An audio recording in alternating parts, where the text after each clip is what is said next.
నమస్తే. ప్రస్తుతం మనతో పాటు ప్రముఖ ఆధ్యాత్మికవేత్త శ్రీచక్ర ఉపాసకులు మణికంఠ శర్మ గారు మనతో ఉన్నారు. జూలై మాసంలో కుంభరాశి వారి పరిస్థితి ఏ విధంగా ఉండబోతుంది అనేది గురుగారి మాటలో తెలుసుకుందాం. నమస్కారం గురుగారు. పరమేశ్వరి అనుగ్రహ సిద్ధిరస్తు.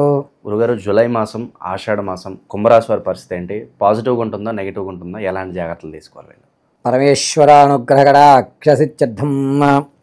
కుంభరాశి దగ్గరికి వచ్చేసరికి ధనిష్ట 3-4 పాదాలు, అదేవిధంగా శతభిష 4 పాదాలు, పూర్వభాద్ర 1, 2, 3 పాదాలు కూడా కుంభరాశిలోకి ఇచ్చేస్తారు. కుంభరాశి వారి దగ్గర ఆలోచనాయుక్తం ఎలా ఉంటుందంటే పరిపూర్తిగా వీరు ఏ పని చేసినా దాంట్లో ఒక క్లియర్గా చేస్తూ ఉంటారు. క్లిస్టర్ క్లియర్ అంటారు చూసారా, ఆ వ్యవస్థను చూస్తుంటారు. వీరు ఎక్కువగా నీట్నెస్కి ప్రాధాన్యత ఇవ్వడం, దాంతోపాటుగా తను అనుకున్నటువంటి దాంట్లో ఎటువంటి అరమరకులు లేకుండా ఉన్నతమైన స్థితిని పొందాలి అనేటువంటి అవకాశాన్ని చూస్తూ ఉంటారు. అంతే, వీరితో పాటుగా వేరే వారు ఎవరిని కూడా అటాచ్ చేసుకోవడానికి ఇష్టపడరు.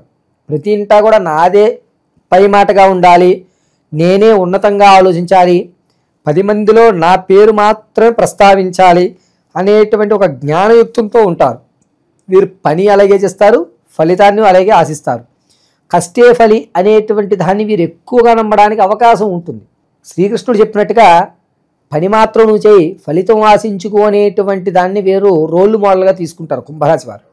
ఏ విషయానికన్నా సరే జరగలేదనుకోండి, నేను ఏదో తప్పు చేసి ఉంటాను జరగలేదు అని తనకి తను రిలీజ్ అవుతాడు తప్ప ఇది కర్మ వల్ల కానీ లేకపోతే ఇది భగవంతుడి నిర్ణయం కానీ అనుకోండి, నేనేదో చేయలేదు కాబట్టే ఇది జరగలేదు అనేటువంటి నిర్ణయం ఈ కుంభరాశి వారు మొదటి నుంచి తీసుకుంటూనే ఉంటారు. అంతేకాకుండా వీరు ఎవరికన్నా మనస్ఫూర్తిగా ఇవ్వాలి అనుకుంటే తన దగ్గర కూడా ఉంచుకోకుండా మొత్తం ఇచ్చేస్తారు ధారాదత్తం.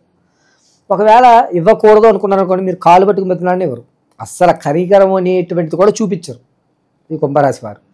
కుంభరాశి వారి దగ్గర ఆలోచనలో ఉండడం వల్ల వారితో మనం స్నేహం చేయగలిగితే మనకేం పెట్టరు, కానీ మనం అలాంటి వారితో స్నేహం చేయగలిగితే వారి యొక్క లక్షణాలు మనకు అలవడి మన జీవితంలో కొన్ని మార్పులు అనేటువంటి చేసుకోవడం జరుగుతుంది. ఇది కుంభరాశి వారికి. ఇక ఈ నెలలో కుంభరాశి వారు ఆర్థికంగా నిలబడేటువంటి స్థాయి ఏర్పడుతుంది.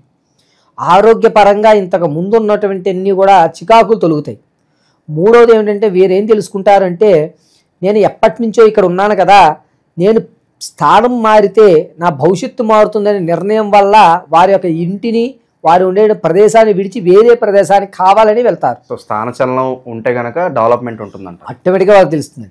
అందుకోసమే మనం ఎక్కడైనా సరే వెళ్తే ఏమిటంటే స్థానం ఎక్కడి నుంచి వచ్చారో, ఎవరింటికి వచ్చారో అనేటువంటి నానుడులు వీళ్ళు బాగా ఉపయోగించుకుని ఈసారి మాత్రం ఇల్లులు మారడం, లేదంటే కనుక వారి స్థితిని మార్చుకోవడం అనేది చేస్తుంటారు.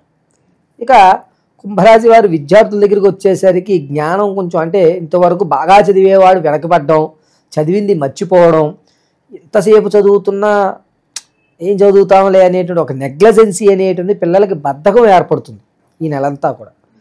ఇక సంతానం కోసం ఎవరైతే చూస్తున్నారో వారికి సంతానం కలిగే అవకాశం 82%, అది కూడా జూలై 2వ వారంలో వీరు కన్ఫర్మ్ అయ్యేటువంటి అవకాశం ఏర్పడుతుంది. ఎవరైతే గర్భిణీలు ఉన్నారో వీరు పుత్ర సంతానానికి ఎక్కువ అధికారం ఉంటుంది. వివాహం కోసం ఎవరైతే చూస్తున్నారో వారికి వివాహం అయ్యే అవకాశం లేదు. అలాగే మ్యాచ్లు కూడా కుదరవు. ఈ నెలంతా కూడా వదిలిపెట్టేసుకుని శ్రావణం నుంచి మొదలు పెడదాంలే అనేటువంటి నిర్ణయం తీసుకోవడం తప్ప ఎట్టి పరిస్థితుల్లో ఆషాఢంలో అమ్మాయిలను చూడటము, సంబంధాలను ఎత్తుక్కోవడము, వాటి గురించి మాట్లాడడం కూడా కుంభరాశి వారికి తగదు. అన్ఎక్స్పెక్టెడ్గా మన జీవితంలో కొంతమంది వస్తూ ఉంటారు, వాళ్ళ వల్ల మనం బాగా పైకి వెళ్తాం, లేదంటే కిందకు పడిపోతాం. అలాంటి సంఘటనలు ఏమైనా కనిపిస్తున్నాయా? కుంభరాశి వారికి ఈ నెలలో వివాహం చేసుకోవద్దు అనడానికి కారణాలు అవే.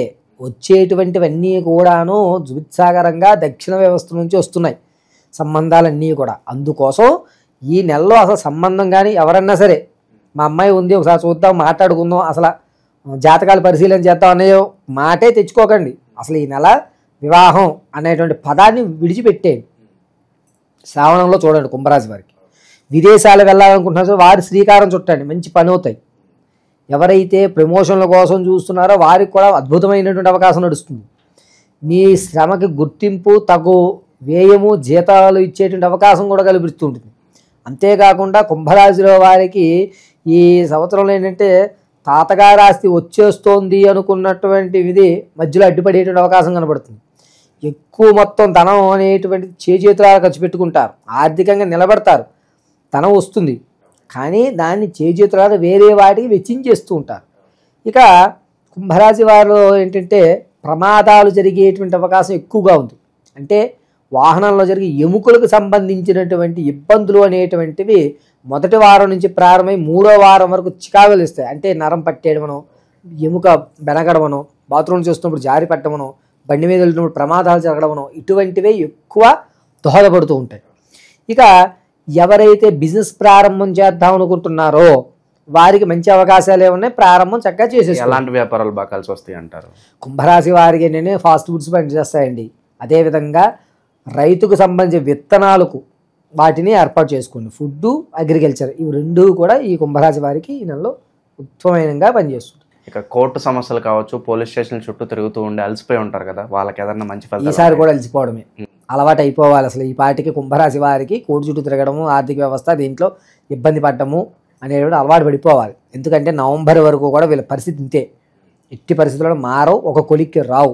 భార్యాభర్తల మధ్య అన్యోన్యత గొడవలు జరుగుతాయి, సెటిల్మెంట్లు అవి కూడా ఈ నెలలో జరగవు. కాబట్టి దానికి ప్రిపేర్ అయిపోండి. ఈ నెలలో కొన్ని విషయాలు మనం చేయకుండా ఉండడమే మంచిది. చేయకుండా ఉండడం వల్ల మనకి కలిసి వచ్చేటువంటి అవకాశం ఎక్కువ కనబడుతుంటుంది. ప్రత్యేకంగా పక్క వాళ్ళ చూపు కావచ్చు, నరఘోష ఇవి తగిలినప్పుడు వీళ్ళకి ఏదన్నా ఇన్స్టెంట్గా దాని నుంచి తప్పించుకోవడానికి రెమెడీ ఏదన్నా ఉంటుందా? వీళ్ళ దగ్గరికి వచ్చేసరికి రెమెడీ అనేది ఒకే ఒకటి. పసుపు పుష్పాలతో ఏదన్నా దుర్గాదేవి ఆరాధన కానీ, లేదా పసుపు పుష్పాలతో దక్షిణామూర్తి ఆరాధన చేయడం అనేటువంటిది ప్రాధాన్యం. కేవలము ఎల్లో కలర్ ఫ్లవర్స్తో మాత్రమే చేయాలి. అయితే వీరు క్లీం ధం దక్షిణామూర్తయే నమో నమః అని కానీ, శ్రీమాత్రే నమః అని కానీ అర్చన చేసుకోవడం అత్యంత మంచి ఫలితాలు సూచిస్తూ ఉంటాయి. ఇంకా గురుగారు, విశేషంగా ఈ ఆషాఢ మాసంలో ప్రత్యేకంగా ఏదన్నా పరిహారాలు చేసుకుంటే బాగుంటుందంటారా వీళ్ళేదైనా? కుంభరాశి వారు ఆషాఢ వ్యవస్థలోకి వచ్చేసరికి ఏమిటంటేనండి, విశేషంగా మీరు ఎలాగ బోనాల వ్యవస్థ అమ్మవారు చూస్తుంటారు కాబట్టి పసుపు పుష్పాలు మాత్రమే అర్చన చేయండి. 90% చేతికి కూడా పసుపు దారం అనేది, అంటే ఎల్లో కలర్ మాత్రం ఈ నెలంతా ధరించడం చాలా మంచిది. అలా చేసుకోవడం వల్ల మీకు వచ్చేటువంటి నెగిటివ్ ఏదైతే ఉందో అది మన దగ్గరికి రాదు, మన పనులు మనం సులభంగా చేసుకునే అవకాశం ఉంది. ఇక దానాది కార్యక్రమాలు ఏదైనా చేసుకోవచ్చా ఇంకా కొంచెం మంచి జరగడానికి వెళ్ళేదా? వీరు పెసరపప్పు దానం చేయడం లేదా కందిపప్పు దానం చేయడం చాలా మంచిది. ఈ రెండింటినీ కేజీ-పావు చొప్పున బుధవారం దానం చేసుకుంటే కనుక మంచి ఫలితాలు అనేటివి ఈ నెలలో ఆశించవచ్చు. ఓవరాల్గా జూలై మాసంలో కుంభరాశి వారి పరిస్థితి ఏ విధంగా ఉండబోతుందో మీ మాటలో చాలా బాగా వివరించారు. ధన్యవాదాలు. ఈశ్వరార్పణమస్తు.